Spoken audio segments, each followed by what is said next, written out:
好，终于见到最近最火的两位顶流 CP 了哈！不瞒你们说，跟很多网友讲的一样，你们俩在我手机里转圈圈，已经转了不下有半个月的时间了。虽然很熟悉，还是请他们俩做一个自我介绍，并且介绍一下自己在《新龙门客栈》里面扮演的角色。来，君君先来。大家好，我是浙江小百花粤剧团的演员陈丽君，我在环境式粤剧《新龙门客栈》中饰演的是贾婷这个角色。欢迎君君。大家好，我是李云霄，我在《新龙门客栈》中扮演的角色是金镶玉。风情万种的老板娘，其实两个人最近来讲，在这个网络平台已经是相当之火了哈。我们都说新的剧种的推出非常适合时下年轻人的口味。那对你们两位主创来讲，你们觉得这两个角色对你们在把持和表演的过程当中最难的点在哪里？君君。我觉得在这个舞台上最难把握的是一个城市化和就是我们这个环境式的这么一个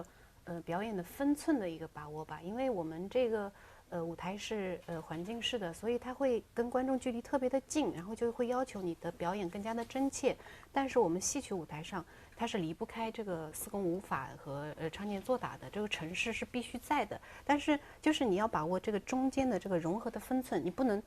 就是完全脱离，但是又不能就是完全是城市。我觉得就中间的这个度，这个分寸是最重要的，分寸感的拿捏。对，云霄觉得呢？还是一个人物的准确性嘛，就尤其是我饰演的这个金镶玉，她的角色是一个客栈的老板娘，也就是说是一个商人。但是呢，她作为江湖儿女，在她的这个江湖，在她的这个客栈中，她要去承担的或者面临的各种不定期会出现的情况，需要她做出很多很及时的反应。就比如说我们新龙门客栈中讲的这个救姑的事情，包括她跟对周华安的情感，方方面面的东西，她需要在就这么2个小时之内，把它多面的多重的任务，同时都要把它展现出来，这才是一个完整的，或者说比较多维度的金镶玉。这个是我觉得是最难的，和以往的角色有很大区别的地方哈。是的。其实粤剧反串我们很常见，但是这一次粤剧的反串能够这么出圈，是不是我们在创作设计上和以往会有很大的不同？反串，女生来演男生就女小生是吗？女小生这个其实我们女子粤剧一直都是有女小生这样的一个行当的，应该说我觉得不只是说这个我们这个剧的创新，跟这个时代的各种的节奏还有推进还有样式风格，方方面面吧，包括我们刚才我也看了直播，就是我们编剧老师说的，每一个人物他有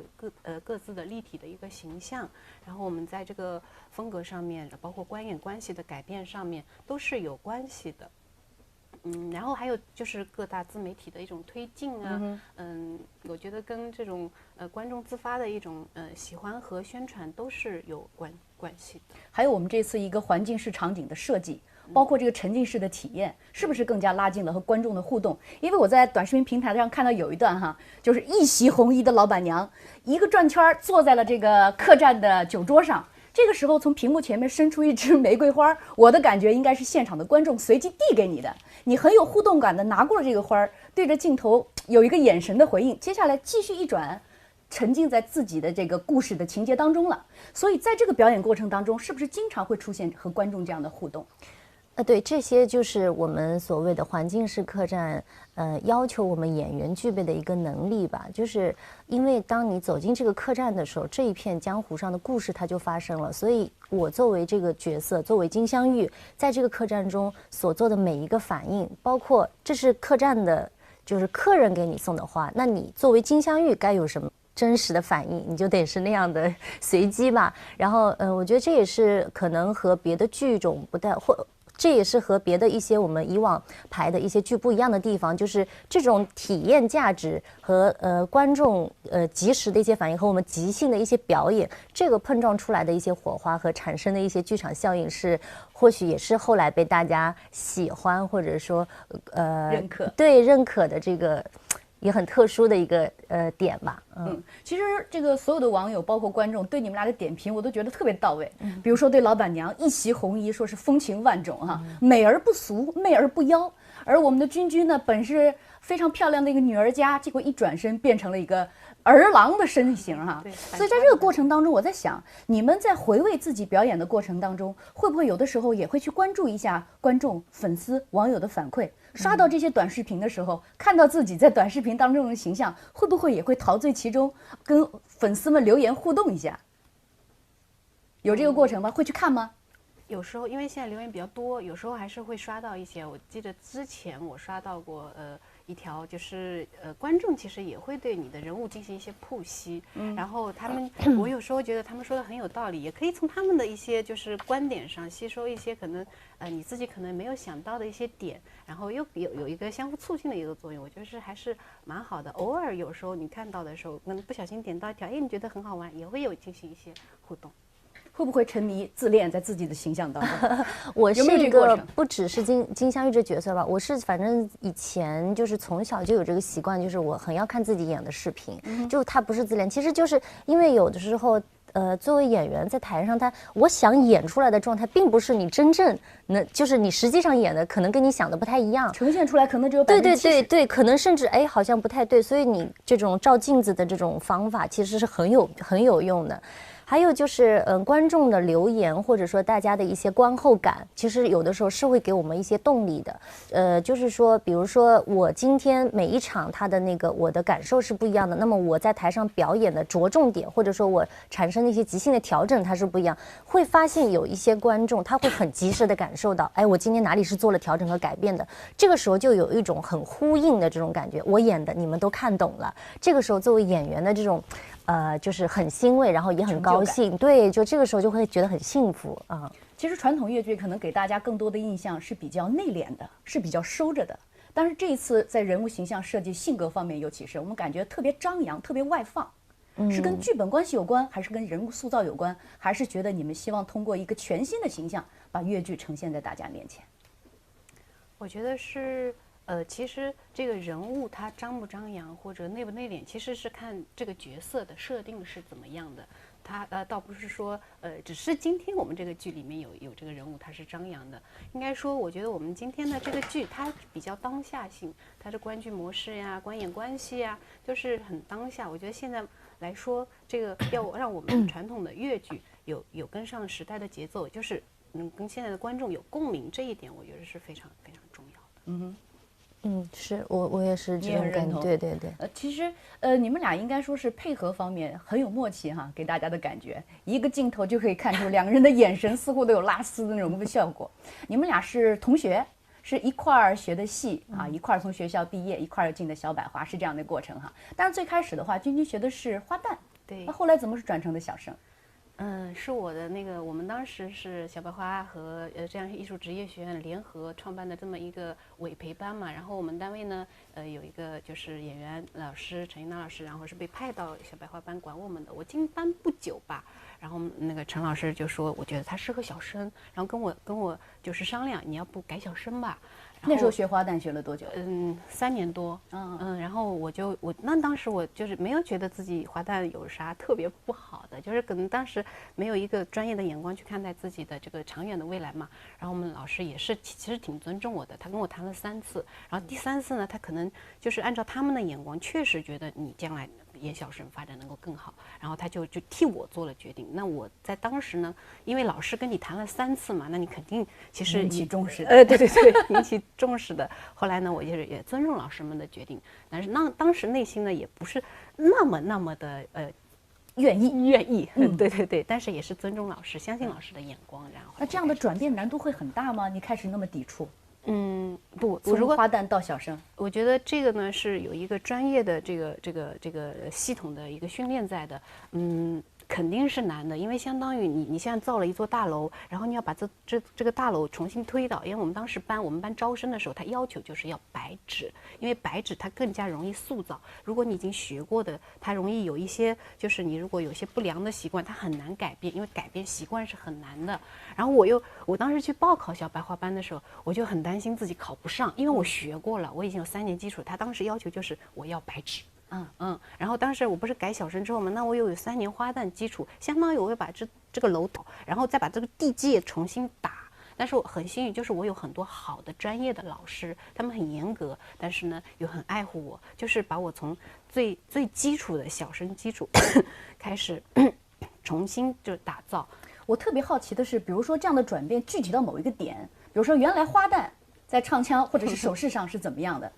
转到小生之后，这样的改变要克服哪些问题？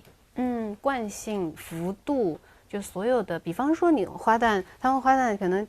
兰花指是这样的，那你就不能再这样跳了，然后兰花长这样子，就是一开始我可能打的更多的是就是我们金昆打底嘛，会往就是肢体上会往张开的更多去选，比方说这种那个五云手啊，然后虎口，就是会把我们老师给我的要求是你可以矫枉过正一点，你可以先走出去，然后我们再把你收回来，可以夸张一点，对，可能先把自己这个步调改过来，对，先把自己的基调给改过来。然后就细节上面就是有很多，你可能以前是比较收着的、比较圆的，他就会要求你更放一些。但是就是很基础的一些规范，但是比方浩山榜啊，他就说你可能要用一定的数量去改变你的质量。所以说这是还是要背后花出很多的功夫的啊。对云霄恰恰相反，听说你开始学的是小生，后来转的这个花旦，为什么？对，我是刚刚班里招进去的时候，因为也比较瘦小嘛，当时，然后就是一开始进去就是非常自然的就被分到了那个花旦组，大概是学了2个月，还是就是期中考试之后，因为呢刚刚有谈到这个女小生的问题，就是这个女小生的这个行当就是很难，她需要对演员的要求会很高。当时呢提出来的要把我改小生的人呢是毛维涛老师，因为当时就是毛老师是觉得就是像这样的，就是希望多出一些就是女小生的小生演员吧。然后当时是觉得我的综合条件好像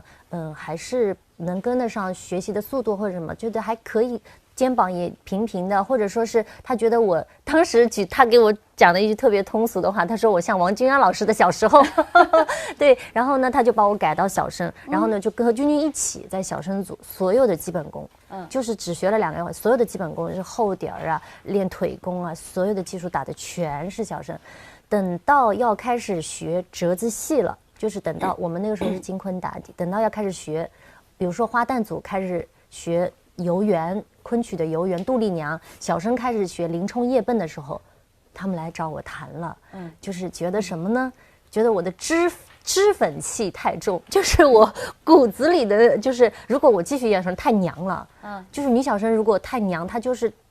不够高级，对，或者说我如果再走小生的发展路，它不像我再走花旦，就是刚刚给君君的那个意见人，你走花旦，你可能会走的更好。就是我们经常后来有的时候开玩笑的，哎呀，我要是当时唱小生，我现在应该是在演什么角色了吧？对，他如果演花旦，那我也不知道在演什么，就不知道在演什么。对，其实我记得当时我们有一次汇报演出的时候，他是演了百花赠剑，对。然后演的是小生那个没有花旦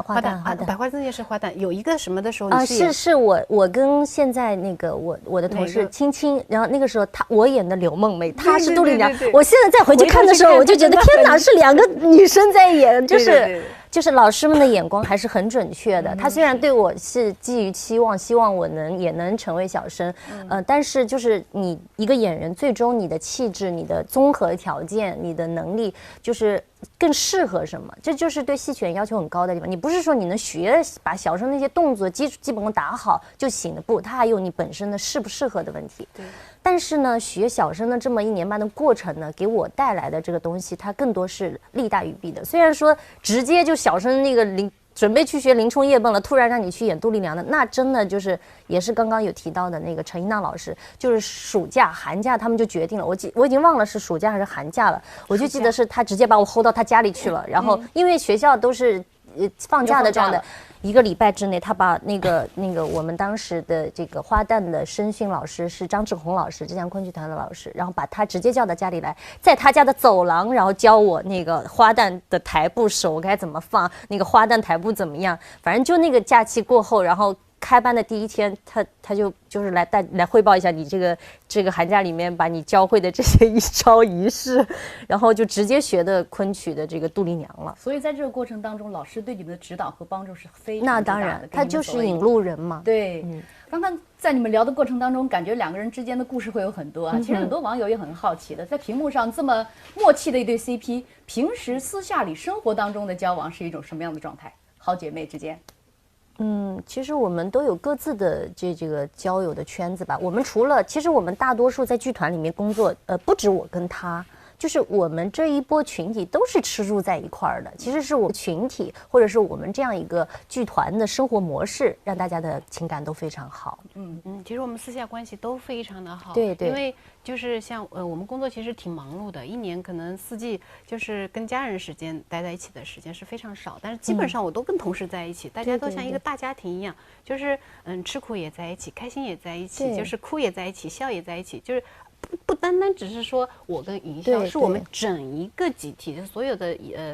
老师辈啊、青年演员，真的都是同甘共苦，在做一个事业，在为自己的舞台付出，是这样的一份情感。所以对于粤剧演员，包括许多的戏曲演员来讲，能够走到台前，远远不止10年这条路这么短，是要很多的付出、很多的努力，才可以呈现出这样一个好的画面。包括大家对自己的要求也非常之严苛，因为我曾经听这个毛老师说过，君是出了名的拼命三郎，练戏练到要上台给大家表演的时候，直接之前练功的时间太长了，低血糖晕倒在了现场。为什么对自己有这么严苛的要求？这个其实不是太准确，这个是我之前在可能在小时候，就是因为你必须要去有这些基本功嘛，那就是你要付出实实在在的这种训练去的，倒不是演出之前把自己练晕倒了，那我必须在演出之前调整好自己的状态啊，是在排练的时候，可能之前年纪小也不懂得怎么太科学的去训练，然后就会比较容易卯上。现在不一样了，现在我带着点脑子。对，那个时候就是跟毛老师在练之前，可能我就是自己也不太懂得照顾自己，然后练得太猛了。然后他给我教了我一遍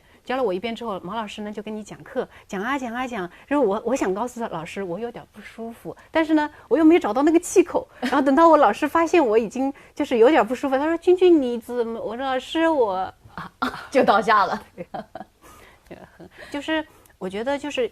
刚才回到那个正题，为什么会这样？是因为我对舞台就是有敬畏感，我是从来不敢就是说让自己去台上见的，我希望自己能够很好的储备好，然后走上舞台去面对观众。但是其实有时候你是不能够真正的完全所谓的就是我准备好了我要上台了，其实很多时候功夫都花在对的功夫花在平时，就是你必须一点一滴的去积累。就比方说我跑个龙套，我也必须很认真，因为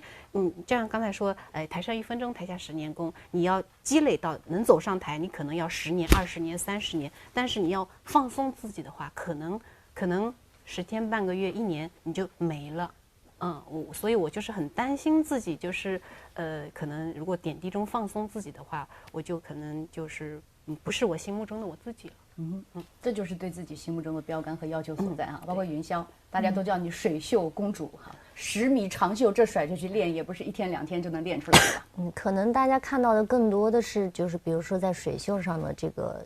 因为它这个我们戏曲的这种程式化东西都是老祖宗们留下来的，你必须得是日复一日的练习，它才能让你达到可以让你在台上每一下都不出错。就跟水袖，其实这个呢也是就是老师的要求还有自己的要求，同样都是收水袖，你10下里面你可能有1下是挂在下面的，那你就会打折扣，就让人的视觉上包括你自己对自己的要求上你就是过不了关。还有就是可能每个阶段的努力方式不同嘛，就是小时候你在那个阶段你就是应该去那么去努力的，就像又到我们现在，你可能努力的方式不仅仅就是只是在练功房里那种方式了，你到了这个阶段，你遇到的老师们对你的要求或者观众们对你的要求，不再是说你水袖那收的好的1、2下，比如说水袖，他要你收在那个情绪的点上，他认为你该收的地方你得收，而且认为你该收的好的地方你就得收得好，不然观众看着难受，你自己演的也不舒服。还有就是你现在遇到的角色多了，题材也都越来越大胆了，如果你再停留只是那个技术上面的这种练习，那是完全不够的。我们的职业是演员而且是戏曲演员，我们就是戏剧它的这个魅力一定是人的这个讲生活、讲人的艺术的。如果你不去在思想上，包括你对你周围的这个世界，你多去思考，或者在这方面多让自己多去沉淀和积累的话，那你的能力也是跟不上的。所以这个过程当中，首先热爱是最为基础的，当然热爱能抵岁月之漫长。对对对。但是我在想，会不会有一天，随着时间的推移，随着可能越剧观众、越剧群体慢慢的流失，我们自己也会慢慢的淡化了对于越剧的这份热爱呢？这个将来的事情，说实话谁也不知道。但是现在以我对我自己的了解，我觉得我对他的热爱是不会减少的。但是他就是有这份热爱，不代表我不去吸收别的这种优秀的营养和元素。这个世界是开放的，我们作为演员，刚才云霄也说了，他必须要拥有很强的一种多方面的一种素质，所以我觉得是可以走出去看世界，但是要回归到我这个越剧的舞台上去反哺于它。说的特别好，尤其是现在90后的越剧演员，现在越剧的传承和发展的担子已经传到了你们的手里，有没有感觉肩上的这个分量会跟以前不一样？就是还是接着你刚才那个话题说，就是有一种什么感觉呢？就是其实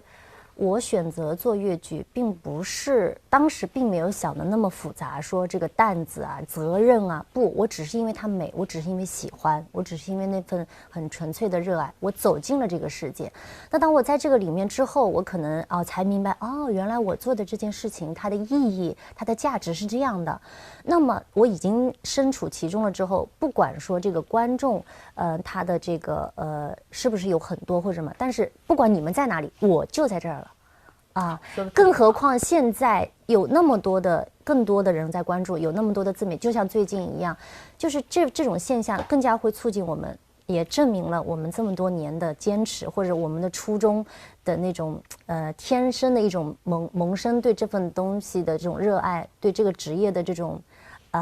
现在说很敬畏、很享受，我已经现在是这样子的一个状态，并这份担子和责任，其实我们也不想给自己过多的一些这种压力，因为我觉得就是过好当下，做好你当下的每一件事情，就是你在很认真的对待这个专业了。好，说的这就是价值所在。对对对。那推介会的最后，请二位用简短的2句话来给我们在网络端前的观众朋友推荐一下我们这个《新龙门客栈》这个剧目。金君先来。首先我相信有很多人你们已经看到了我们新龙门客栈的一些小的片段，欢迎你们。当然我知道票很难抢，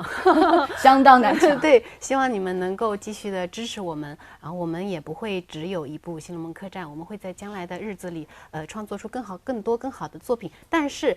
在票很难抢的情况下，也希望你们能够努力的来到现场，看我们真正的在舞台上的这么一个表现。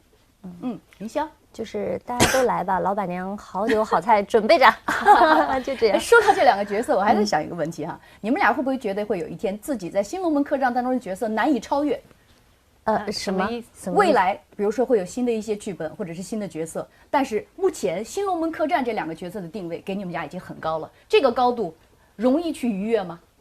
那个时候的我们也不一样了呀，就是对自己的要求也不一样，对自己的要求也会不一样。就现阶段在我们遇到的这个角色里面，我们把它努力做到最好就好了。对对对。好，谢谢，再次感谢2位和我们大家的分享，谢谢，也期待着大家更多的关注我们这部《新龙门客栈》。